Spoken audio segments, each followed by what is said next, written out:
یہاں سے اس مصیبت کی طرف بڑھتے ہیں کہ جس کا تذکرہ مقصود ہے. امام حسین کی خط کیوں لکھ رہے ہیں؟ ایسی کون سی مشکلات ہیں؟ عزاداران مظلوم کربلا شام سے مدینہ میں ایک خط آیا ہے. اس خط میں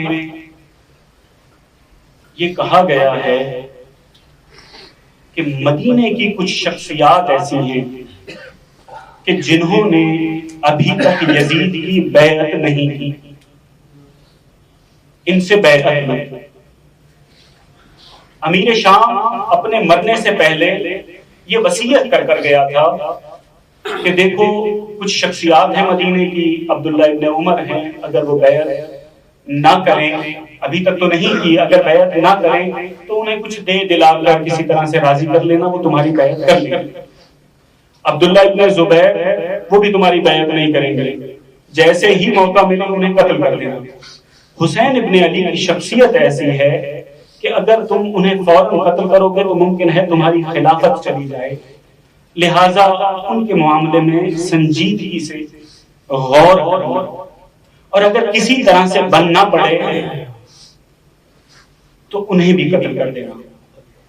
شیخ مفید علیہ رحمہ فرماتے ہیں کہ یہ خط آنے کے بعد اس خط کے اندر تحریر کیا گیا تھا فَإِنْ أَبَى فَاضْرِبْ عُنُقَهُ، کہ اگر حسین ابن علی بیعت کے لیے ہاتھ نہ بڑھائیں تو ان کی گردن کو کاٹ دیا جائے.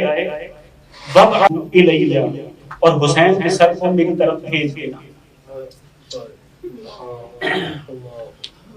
یہ خط جیسے ہی حاکم مدینہ کو ملا اس کی سمجھ میں نہیں آیا کہ اس خط کا میں کیا کروں. نبی کے مدینے میں نبی کے نواسے سے سوال کس طرح سے کروں بیعت کا. مروان کو بلایا مشورہ کرنے کے لیے کہ مروان، معاویہ کا انتقال ہو گیا ہے اور مجھے حسین سے بیعت لینے کے لیے کہا گیا ہے.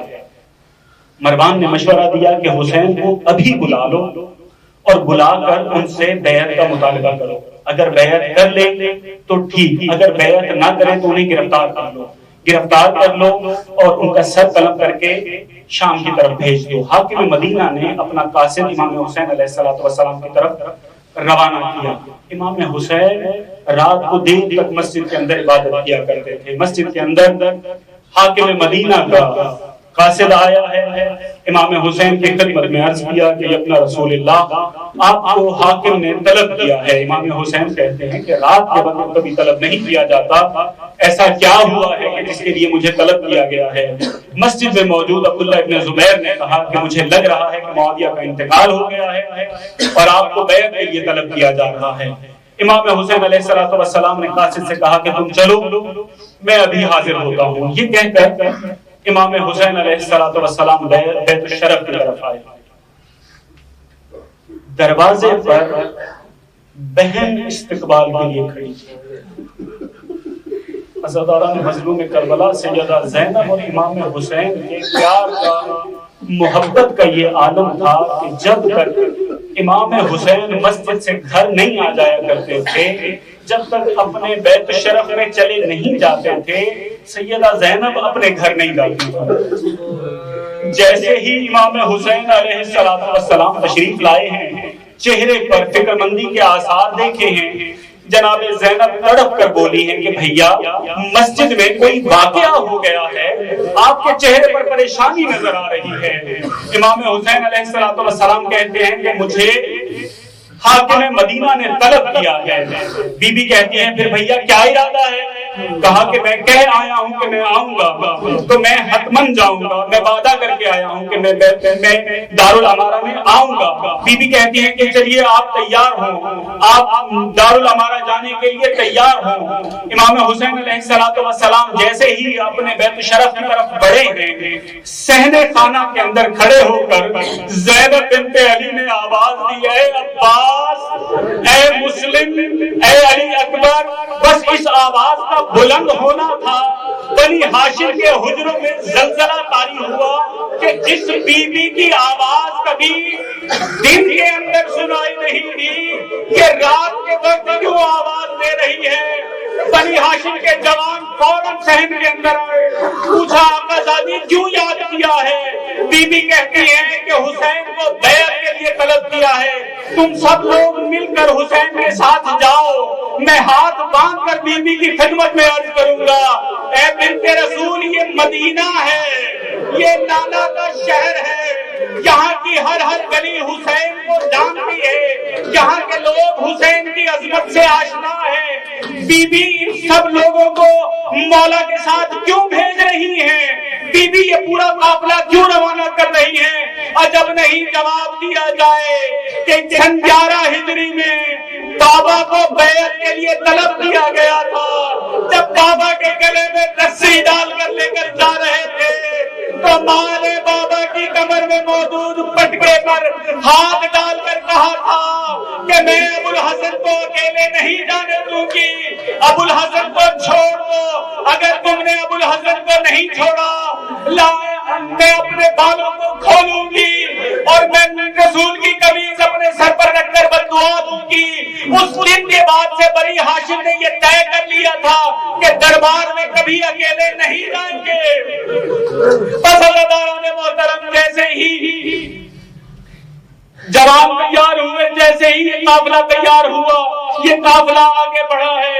امام حسین علیہ السلام کے ساتھ بعض روایتوں کے مطابق 30 جوان، بعض روایتوں کے مطابق 50 جوان امام حسین علیہ السلام کو لے کر دارالعمارہ پہنچے ہیں۔ دارالعمارہ کے دروازے پر امام حسین علیہ السلام نے کہا کہ عباس یہیں رک جاؤ، مجھے بلایا ہے میں جاؤں گا، مولا عباس آپ یہیں رک جاؤ، اے عباس یہیں رک جاؤ۔ مولا عباس وہیں رک گئے۔ امام حسین نے کہا کہ جب میری آواز بلند ہو تو اندر آ جانا۔ امام حسین اندر گئے، ولید نے تمام ماجرا کہہ سنایا۔ جیسے ہی امام حسین علیہ السلام نے کہا کہ یہ بیعت کا معاملہ ایسا نہیں ہے جو رات کی تاریکی میں حل کیا جائے، یہ کوئی ایسا مسئلہ نہیں ہے روز روشن میں مجھ سے سوال کرنا، میں اس کا مناسب جواب دوں گا۔ امام حسین نے جیسے ہی یہ کہا تو مروان نے کہا کہ حسین کو گرفتار کر لو۔ جیسے ہی مروان نے یہ بات کی کہ گرفتار کر لو یا قتل کر دو، امام حسین علیہ السلام نے فرمایا قسمت واللہ ابن زرقا، اے زرقا اے نیلی آنکھوں والی کے بیٹے، تم اپنی اس آرزو میں جھوٹے ہو، اتقتلنی کیا تم مجھے قتل کرو گے؟ بس جیسے ہی امام حسین کی زبان سے یہ جملے نکلے اتقتلنی کیا تم مجھے قتل کرو گے، اول من دخل شاہرا سیفہ عباس بن علی سب سے پہلے جو دارالعمارہ کا دروازہ توڑ کر دارالعمارہ میں داخل ہوا اور مروان کی گردن پر تلوار رکھی وہ عباس بن علی تھا۔ مولا امام حسین نے عباس کے ہاتھ پر ہاتھ رکھ دیا، عباس ہم جنگ میں ابتدا کرنے والے نہیں ہیں، عباس ابھی رک جاؤ۔ بس اللہ تعالیٰ نے مظلوم کربلا امام حسین واپس آئے۔ مدینے کے بارے میں امام حسین نے کہا کہ نانا کا مدینہ اب اس قابل نہیں رہا کہ یہاں رہا جائے، چلنے کا سفر کا اعلان کیا گیا۔ میں بہت مختصر کر کے گزرنا چاہتا ہوں، میں ایک واقعے کی طرف لے کر جانا چاہتا ہوں۔ تیاری ہو گئی، اعلان سفر ہو گیا، ایک روایت سن لیں اور ایک واقعہ سن لیں۔ روایت یہ ہے کہ جیسے ہی تیاری شروع ہوئی، جیسے ہی تیاری کا شور ہوا، سامان بندھنے کی آوازیں آئیں، نانی ام سلمہ تشریف لے آئی، کہا حسین یہ کیسا شور ہے، یہ کیا ہو رہا ہے؟ امام حسین کہتے ہیں کہ میں سفر کر رہا ہوں۔ بی بی تڑپ کر کہتی ہیں کہاں جا رہے ہو؟ امام حسین کہتے ہیں الى العراق، میں عراق جانا چاہتا ہوں۔ بی بی کہتی ہیں حسین عراق نہیں جاؤ، میں نے تمہارے نانا سے سنا ہے حسین عراق میں شہید کر دیا جائے گا۔ امام حسین کہتے ہیں کہ نانی میں کہیں بھی چلا جاؤں یہ مجھے شہید کر دیں گے۔ جب بی بی نے یہ سنا تو کہا حسین ایک کام کرو، حسین ایک مہربانی کرو، یہ جو بچے ہیں، یہ جو خواتین ہیں، ان کو ساتھ نہ لے کر جاؤ۔ امام حسین نے کہا کہ نہیں، ان کو لے کر جانا ضروری ہے۔ کہا کہ اگر حسین ان کو لے کر جاؤ گے تم قتل کر دیے جاؤ گے، ان خواتین اور بچوں کا کیا ہوگا؟ امام حسین نے کہا یہ قیدی بنائے جائیں گے، اور یہ جتنے بھی جوان دیکھ رہی ہیں نا نانی اماں، یہ سب کے سب شہید کر دیے جائیں گے، علی اکبر بھی شہید کر دیے جائیں گے، قاسم کی لاش کے ٹکڑے ہوں گے، علی اکبر کی لاش کے ٹکڑے ہوں گے، اربن اربا ہو جائے گا، ابو الفضل عباس کے ہاتھ کاٹ دیے جائیں گے، بہذا طفل الرضی، اور یہ جو ماں کی گود میں بھی حجر امہ ہی 6 ماہ کا یہ جو چند دنوں کا بچہ ہے موتلا بسامن، اسے تیر سے ذبح کر دیا جائے گا۔ بس یہاں پر روایت ختم ہو گئی، گویا بی بی ام سلمہ بے ہوش ہو گئی، گویا بی بی ام سلمہ اس سے آگے روایت سن نہیں سکی۔ صبر کی تیاری مکمل ہوئی، صبر کے لیے جیسے ہی تیاری مکمل ہوئی تو اونٹ لا کر بٹھائے گئے۔ اونٹ لا کر بٹھائے جانے کے بعد بٹھانے کا جو مرحلہ ہے آپ نے سنا ہوا ہے کہ کس طریقے سے ام فروہ کو جناب قاسم نے سوار کیا، کس طرح سے جناب علی اکبر نے اپنی ماں ام لیلہ کو سوار کیا، اور جب جناب ثانی زہرا کو سوار کروانے کا وقت آیا تو علی اکبر بھی آگے بڑھے، ابو الفضل عباس بھی آگے بڑھے، اور امام حسین علیہ السلام بھی آگے بڑھے۔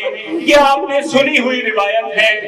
امام حسین علیہ السلام نے بڑھ کر سوار کروایا، سوار کروانے کے بعد آج کہتے ہیں کہ بہت اچھا موقع ہے کہ آج سب سوار کروانے والے ہیں، لیکن کل کو کوئی سوار کروانے والا نہیں ہوگا، عاشور کے بعد کوئی سوار کروانے والا نہیں ہوگا۔ اس بات کو کہ کوئی سوار کروانے والا نہیں ہوگا، اس بات کو سید رضا عراق کے معروف شاعر ہیں اور ان کے بھائی کو کہتے ہیں کہ ہمیں یہ مسئلہ سمجھ میں نہیں آتا تھا کہ یہ جو کہا جاتا ہے کہ بیویوں کو سوار کروانے والا کوئی نہیں ہوگا، اگر کوئی سوار کروائے گا تو زینب بنت علی ہوگی یا سید سجاد ہوں گے۔ یہ دونوں بھائی کہتے ہیں کہ ہمیں یہ مسئلہ کبھی سمجھ میں نہیں آتا تھا کہ کس طرح سے بیویوں کو یہ دونوں بزرگان سوار کرواتے ہوں گے۔ سید رضا نقل کرتے ہیں کہ ایک مرتبہ میں اور میرے بھائی کربلا زیارت کے لیے جانے کا فیصلہ کیا، ہمارے پاس ایک اونٹ تھا، اونٹ پر اپنا سامان رکھا اور کربلا کے لیے چل پڑے۔ کربلا کے لیے راستے میں جا رہے تھے، کچھ دیر کے لیے بیٹھ گئے، عزاداروں سمجھنے کی کوشش کیجئے، کچھ دیر کے لیے بیٹھ گئے، دور سے دیکھا ایک ضعیفہ چلتی ہوئی آ رہی ہے کربلا کے راستے میں، کبھی بیٹھ جاتی ہے کبھی اٹھ جاتی ہے، کبھی بیٹھ جاتی ہے پھر چلنا شروع کر دیتی ہے۔ تو کہتے ہیں کہ میں نے اپنے بھائی سے کہا کہ کیوں نہ ہم نے تو پیدل جانا ہے، کیوں نہ اس خاتون کو، اس ضعیفہ کو اس اونٹ پر سوار کر کے لے چلیں گے۔ ضعیفہ قریب آئی ہے، ان دونوں بھائیوں نے کہا کہ بیوی ہم نے پیدل جانا ہے، ہمارے پاس سواری ہے، آپ سوار ہو جائیں اس پر۔ سید باقر کہتے ہیں عالم دین ہے کہ رضا سوار کروانے کے لیے یہ تو نامحرم خاتون ہے، کس طرح سے سوار کروائیں گے؟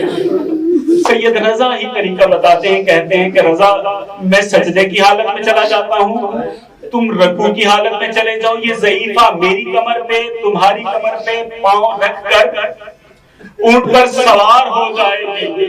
وہ ضعیفہ سوار ہو گئی۔ سید رضا کہتے ہیں کہ میں کھڑا ہوا، اونٹ کو کھڑا کیا، اپنا سامان اٹھایا، میں نے جو بھائی کی طرف دیکھا، سید باقر ابھی تک سجدے کے عالم میں ہے، میں نے کہا بھائی اٹھ جائیں، بھائی اٹھتے کیوں نہیں؟ میں نے جو کندھے پکڑ کے بھائی کو اٹھایا، دیکھا آنسو سے زمین تر ہو چکی ہے۔ میں نے سوال کیا بھائی رو کیوں رہے ہو؟ کہتے ہیں آج سمجھ میں آیا کہ کس طرح سے سید سجاد بی بی ابو